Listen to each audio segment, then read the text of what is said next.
ચલો તો આખરે મિત્રો ખાખીનું રિઝલ્ટ આવી ગયું છે, એટલે કે લોકરક્ષક દળ કેડરનું આપણું પરિણામ જાહેર થઈ ગયું છે, કટ ઓફ જાહેર થઈ ગયું છે, ડીવી માટેનું લિસ્ટ જાહેર થઈ ગયું છે.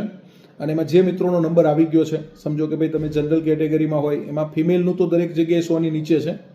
મેલમાં એક જનરલ મેલ અને એસસીબીસી મેલનું થોડું કટ ઓફ ઊંચું છે, બાકી તો બધા કટ ઓફ બહુ એઝ એક્સપેક્ટેડ જ છે. અને જે મિત્રોનો નંબર આવી ગયો છે એવા તમામ મિત્રોને અભિનંદન છે કે ભાઈ તમે સરસ મજાની મહેનત કરી હતી અને તમારો નંબર આવી ગયો છે, તમે સફળ થઈ ગયા છો, તમે ખાખીનું તમારું ડ્રીમ ગોલ લક્ષ્ય મંજિલ મેળવી લીધું છે.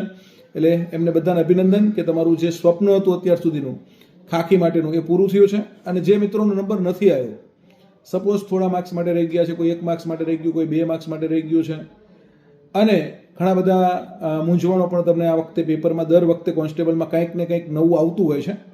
અને તમે જોજો દર વખતે કોન્સ્ટેબલના પેપરમાં ક્યાંક ને ક્યાંક કોઈક પ્રયોગ થતો હોય છે, અથવા કોઈ પ્રકારની આવી ઇસ્યુ ઊભા રહેતા હોય છે. પણ જે મિત્રો સફળ થયા છે એમને ખાસ અભિનંદન. જે નથી થયા એવા મિત્રોને કે ભાઈ માનો તો હાર છે, બાકી કાલે નવો વાર છે. કદાચ થોડા માટે નિષ્ફળ થયા છો તો ભરતી નવી આપણા આંગણે જઈને ઊભી છે.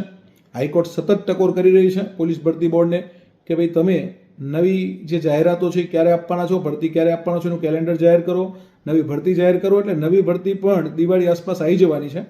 એટલે જે મિત્રો સફળ થયા છે એમને અભિનંદન કે ભાઈ તમે ઉત્તરોત્તર પ્રગતિ કરો અને જીવનમાં તમારી જે ડ્રીમ છે, ગોલ છે, લક્ષ્ય છે, મંજિલ છે મેળવવું છે તો એને એન્જોય કરો. તમારી પહેલી નોકરી તમે મેળવી છે તો એ બદલ તમને અભિનંદન. જે મિત્રો જુસ્સામાં છે, જોશમાં છે, જુનૂનમાં છે, બરાબર કે સાહેબ મેળવી લીધું છે, અમે ખાખી અમારી મળી ગઈ છે, એમને અભિનંદન. અને જેને થોડા માટે એવું થાય છે કે સાહેબ અમે રહી ગયા છીએ, તો એવા મિત્રોને એટલું જ કહેવાનું છે કે ભાઈ નવી ભરતી આવવાની છે અને એમાં આપણે ભૂકા બોલાવવાના છે. કદાચ આ વખતે આપણું આવ્યું હોત તો હથિયારીમાં આવ્યું હોત, પણ આવતી વખતે આપણે બિન હથિયારીમાં લાવશું, બરાબર. કદાચ આ વખતે કોન્સ્ટેબલ બન્યા હોત તો આપણે મહેનત કરીને, જો આપણે ગ્રેજ્યુએશન છીએ તો આવતી વખતે પીએસઆઈ બનશું. એ જ રીતે મહેનતને ચાલુ રાખવાની છે અને આપણે આપણી જાતને પૂછવાનું છે કે મેં મારું બેસ્ટ આપ્યું છે કે નહીં. આપ્યું છે બેસ્ટ તો 100% સફળતા મળવાની છે. એટલે જે મિત્રો સફળ છે એમને અભિનંદન, અને નિષ્ફળ થયા છે એમને પણ અભિનંદન, બરાબર. આમાંથી શીખવાનું છે.